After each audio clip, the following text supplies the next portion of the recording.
Саламатсыздар урматтуу телекөрүүчүлөр. Бүгүнкү тренер телекөрсөтүүсүндө спортсмендерди физикалык тартуудон өткөрдөгү гир менен штанга ыкмаларын көрсөтмөкчүбүз.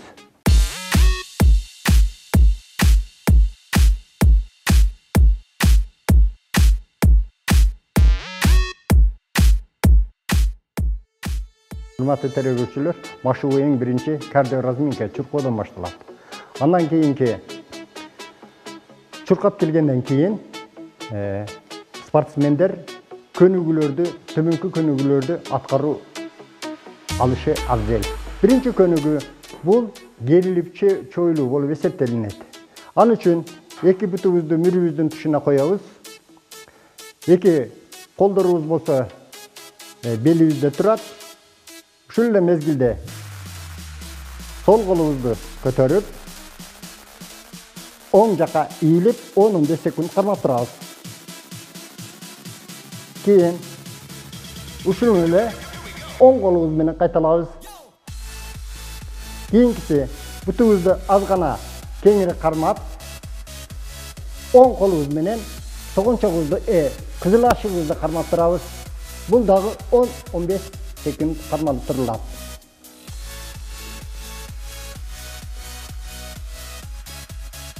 Кийинки көнүгүү бул бутубузду эки мürүбүздүн тушуна коюп туруп, колубузду тик көтөрөбүз. Оң бутубузду артка таштап, аз гана артка чоюлабыз. Сол бутубузду таштап, артка чоюлабыз.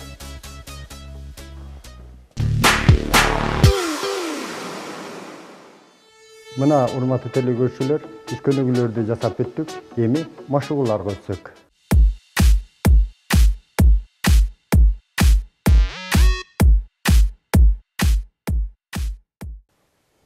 Гир спорту 18-кылымда Россияда ойлонуп табылган. Гирдин чыгыш себеби ошол убактардагы пушканын снаряддары солдаттар үчүн ойлонуп табылган. Себеби солдаттар снаряддарды пушканы октоо үчүн салуудагы көнүгүүлөр болуп эсептелинген. Ошол мезгилден бери чыгып келаткан гирдин килограммдары 8 килограмм, 16 килограмм, 32 килограмм, 48, кийин 64 килограммга чейин жетип барышы мүмкүн да.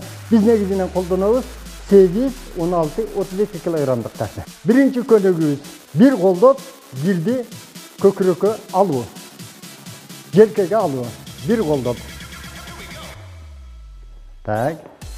Бунда негизги нерсе иштей бер дос.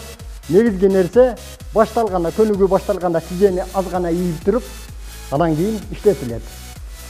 Бул жерде жигиттер, бул жерде негизинен бел, жамбаш, андан кийин мына артка булчуңдары, желке булчуңдары иштеп атат. Ошол эле мезгилдеки билек булчуңдары.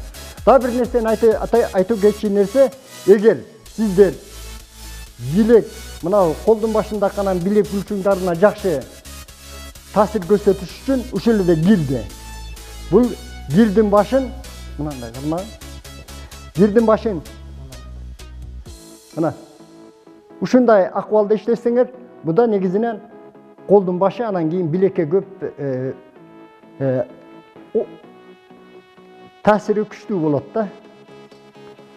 Экинчи көнүгүүбүз гирди силкип алып отуруп төбөгө көтөрүү.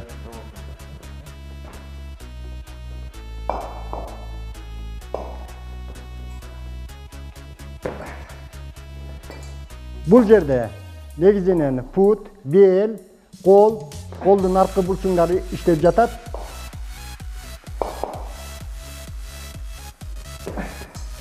Бул көнүгүүлөр негизинен башчылар, анан кик башчыларды физикалык жактан таарлоого ылайыкташтырган көнүгүү болуп эсептелишет. Бир гана эске ала турган нерсе, эгер сиздер ушул көнүгүүнү жасайын десеңиздер, сөзсүз машыктыруучунун көзөмөлүндө же болбосо жакшы мурдатан билип жүргөн бир спортсмендердин көзөмөлдөөсүндө жасашыңыздар мүмкүн. Кийинки көнүгүү гирди жатып алып туруп көкүрөккө тартуу. Бул жерде кир, жерде турган кир аз гана денеге карата bir 30-45 gradus burulup duruşu gerek. Ekинчиден bel түз turuş gerek. Bel turuş gerek. Anan tartıp jatkanda öte tezdик менен тартылып, акырын түшүрүлөт. Тездик менен тартылып, акырын түшүрүлөт. Азыркы аткарылган көнүгүү негизинен кол булчуңдарына, билек булчуңдарына, мүлү булчуңдарына жана даалы булчуңдарына өзүнүн таасирин тийгизет. Кийинки көнүгүүбүз кир менен силкеп алып, отуруп кайра туруу.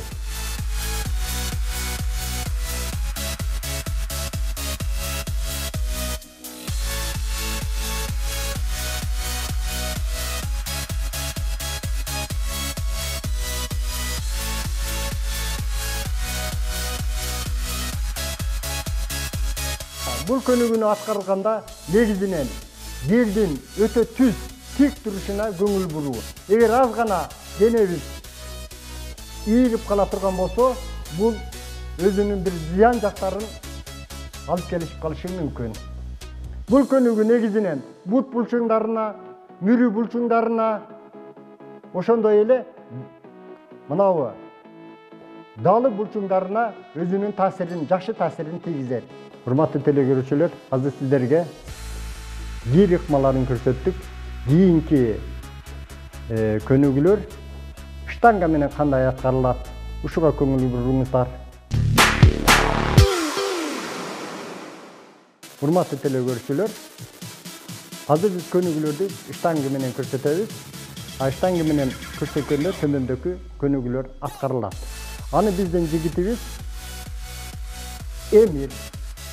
Эмир анда гана штанганы баштайбыз. Старт, кетти.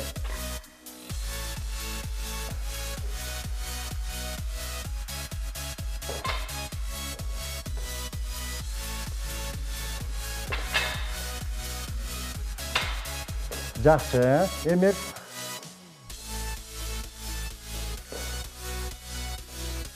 Жакшы. Төмөн түшүрөбүз. Белди түз кармайбыз. Тартабыз. Өтө катуу тартып, секин түшүрөбүз. Өтө катуу тартып, секин түшүрөбүз. Өтө катуу тартып, секин. Кийинки көнүгүүгө өтөбүз. Эмир. Бул дагы өтө тездик менен аткарыла турган көнүгүү.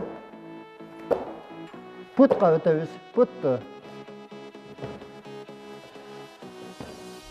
Болду. Азамат Эмир, азамат. Азыр сен аткарып атканда билди, арыкча, талчок. Талчокты аткарып атканда билди кармашка өтө көңүл бур. Бел абдан түз болуш керек.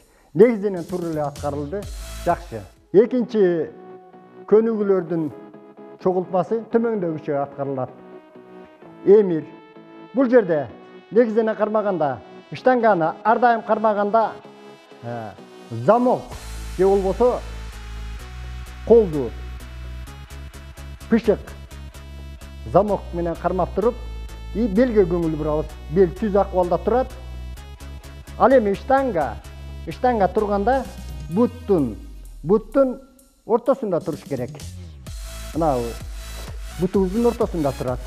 Кана старт, Эмир, баштап көрсөтүп бер.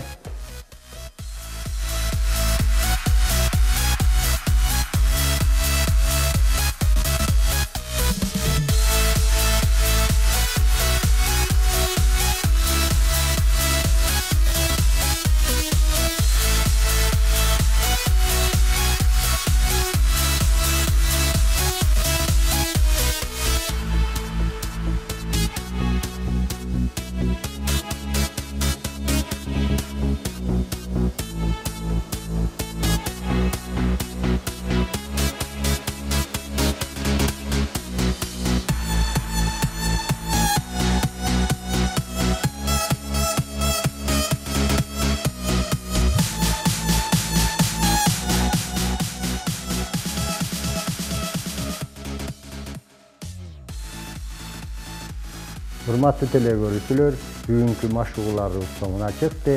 Спорт денсаулыктын булагы, спортту сүйүңүздөр, спорт менен бирге болуңуздар. Көрүшкөнчө.